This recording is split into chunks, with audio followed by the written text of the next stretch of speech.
The Adventures of Tom Sawyer by Mark Twain. Chapter 14. When Tom awoke in the morning, he wondered where he was. He sat up and rubbed his eyes and looked around. Then he comprehended. It was the cool gray dawn, and there was a delicious sense of repose and peace in the deep, pervading calm and silence of the woods. Not a leaf stirred, not a sound obtruded upon great nature's meditation. Beaded dewdrops stood upon the leaves and grasses. A white layer of ashes covered the fire, and a thin blue breath of smoke rose straight into the air. Joe and Huck still slept. Now, far away in the woods, a bird called. Another answered. Presently, the hammering of a woodpecker was heard. Gradually, the cool, dim gray of the morning whitened, and as gradually sounds multiplied and life manifested itself. The marvel of nature shaking off sleep and going to work unfolded itself to the musing boy. A little green worm came crawling over a dewy leaf, lifting 2/3 of his body into the air from time to time and sniffing around. Then proceeding again, for he was measuring, Tom said. And when the worm approached him of its own accord, he sat as still as a stone, with his hopes rising and falling by turns as the creature still came toward him or seemed inclined to go elsewhere. And when at last it considered a painful moment with its curved body in the air, and then came decisively down upon Tom's leg and began a journey over him, his whole heart was glad, for that meant that he was going to have a new suit of clothes, without the shadow of a doubt, a gaudy piratical uniform. Now a procession of ants appeared, from nowhere in particular, and went about their labors. One struggled manfully by with a dead spider 5 times as big as itself in its arms, and lugged it straight up a tree trunk. A brown-spotted ladybug climbed the dizzy height of a grass blade, and Tom bent down close to it and said, "Ladybug, ladybug, fly away home. Your house is on fire, your children's alone."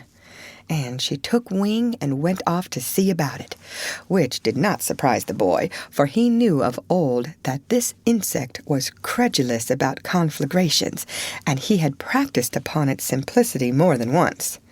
A tumblebug came next, heaving sturdily at its ball, and Tom touched the creature to see it shut its legs against its body and pretend to be dead. The birds were fairly rioting by this time. A catbird, the northern mocker, lit in a tree over Tom's head and trilled out her imitations of her neighbors in a rapture of enjoyment. Then a shrill jay swept down, a flash of blue flame, and stopped on a twig almost within the boy's reach, cocked his head to one side, and eyed the strangers with a consuming curiosity.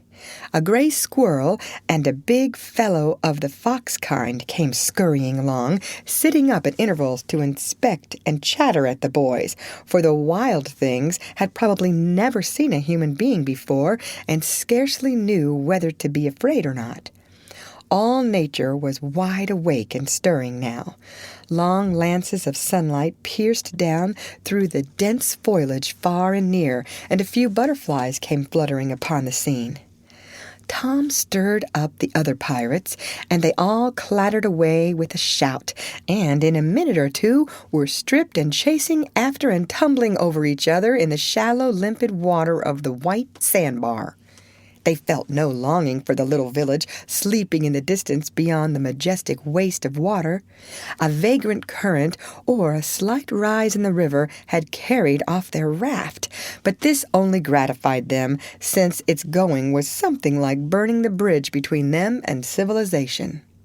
They came back to camp wonderfully refreshed, glad-hearted, and ravenous, and they soon had the campfire blazing up again. Huck found a spring of clear, cold water close by, and the boys made cups of broad oak or hickory leaves, and felt that water, sweetened with such a wildwood charm as that, would be a good enough substitute for coffee. While Joe was slicing bacon for breakfast, Tom and Huck asked him to hold on a minute. They stepped to a promising nook in the riverbank and threw in their lines. Almost immediately they had reward. Joe had not had time to get impatient before they were back again with some handsome bass, a couple of sun perch, and a small catfish, provisions enough for quite a family. They fried the fish with the bacon and were astonished, for no fish had ever seemed so delicious before. They did not know that the quicker a freshwater fish is on the fire after he is caught, the better he is. And they reflected little upon what a sauce open-air sleeping, open-air exercise, bathing, and large ingredient of hunger make, too. They lay around in the shade after breakfast while Huck had a smoke, and then went off through the woods on an exploring expedition. They tramped gaily along over decaying logs, through tangled underbrush, among solemn monarchs of the forest, hung from their crowns to the ground with a drooping regalia of grapevines. Now and then they came upon snug nooks carpeted with grass and jeweled with flowers. They found plenty of things to be delighted with, but nothing to be astonished at. They discovered that the island was about 3 miles long and 1/4 of a mile wide, and that the shore it lay closest to was only separated from it by a narrow channel hardly 200 yards wide. They took a swim about every hour, so it was close upon the middle of the afternoon when they got back to camp. They were too hungry to stop to fish, but they fared sumptuously upon cold ham, and then threw themselves down in the shade to talk. But the talk soon began to drag, and then died. The stillness, the solemnity that brooded in the woods, and the sense of loneliness began to tell upon the spirits of the boys. They fell to thinking. A sort of undefined longing crept upon them. This took dim shape presently. It was budding homesickness. Even Finn the red-handed was dreaming of his doorsteps and empty hogsheads. But they were all ashamed of their weakness, and none was brave enough to speak his thought. For some time now the boys had been dully conscious of a peculiar sound in the distance, just as one sometimes is of the ticking of a clock, which he takes no distinct note of. But now this mysterious sound became more pronounced, and forced a recognition. The boys started, glanced at each other, and then each assumed a listening attitude. There was a long silence, profound and unbroken. Then a deep, sullen boom came floating down out of the distance. "What is it?" exclaimed Joe under his breath. "I wonder," said Tom in a whisper. "'Tain't thunder," said Huckleberry in an awed tone, "because thunder—" "Hark!" said Tom. "Listen! Don't talk." They waited a time that seemed an age, and then the same muffled boom troubled the solemn hush. "Let's go and see." They sprang to their feet and hurried to the shore toward the town. They parted the bushes on the bank and peered out over the water. The little steam ferryboat was about a mile below the village, drifting with the current. Her broad deck seemed crowded with people. There were a great many skiffs rowing about or floating with the stream in the neighborhood of the ferryboat, but the boys could not determine what the men in them were doing. Presently a great jet of white smoke burst from the ferryboat's side, and as it expanded and rose in a lazy cloud, that same dull throb of sound was borne to the listeners again. "I know now," exclaimed Tom. "Somebody's drownded." "That's it," said Huck. "They done that last summer when Bill Turner got drownded. They shoot a cannon over the water, and that makes him come up to the top.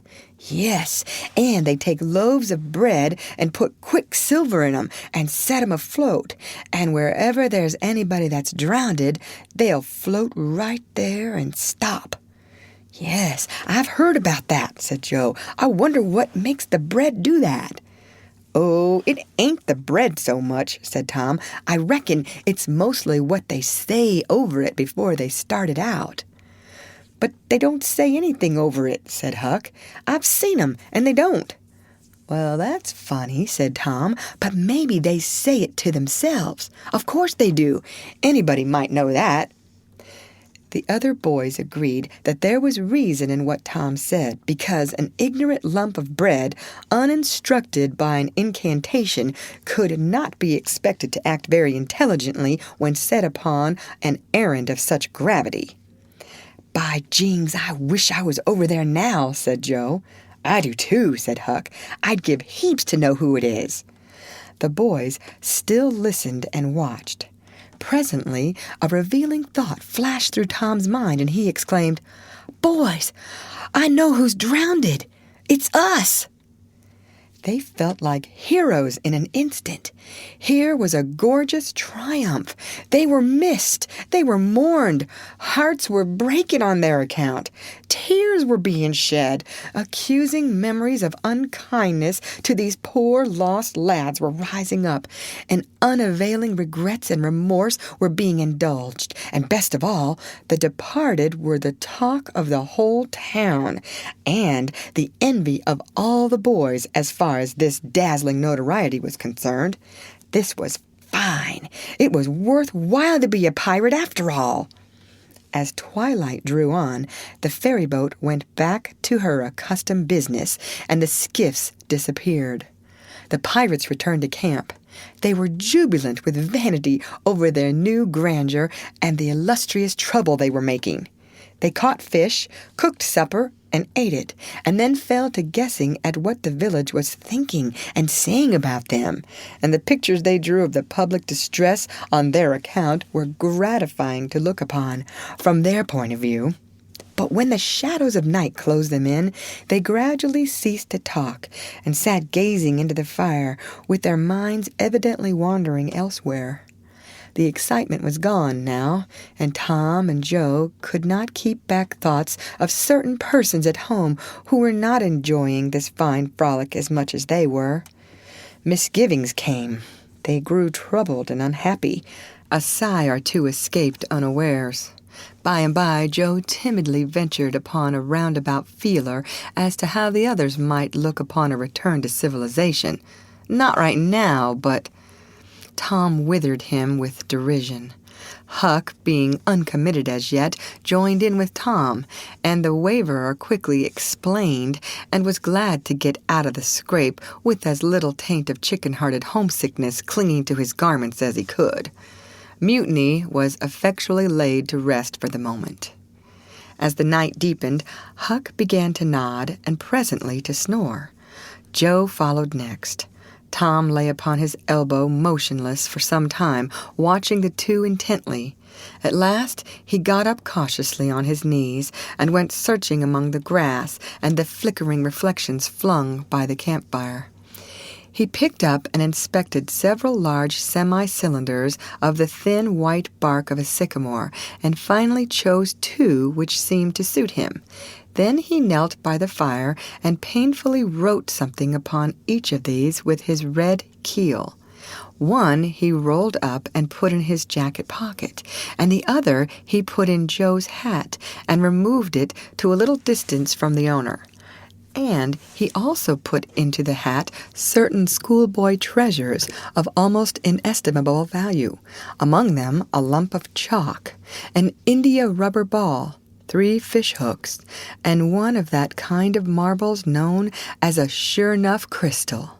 Then he tiptoed his way cautiously among the trees till he felt that he was out of hearing, and straightway broke into a keen run in the direction of the sandbar. End of chapter. Read by Lorraine Montgomery for Lit to Go on the web at fcit.usf.edu.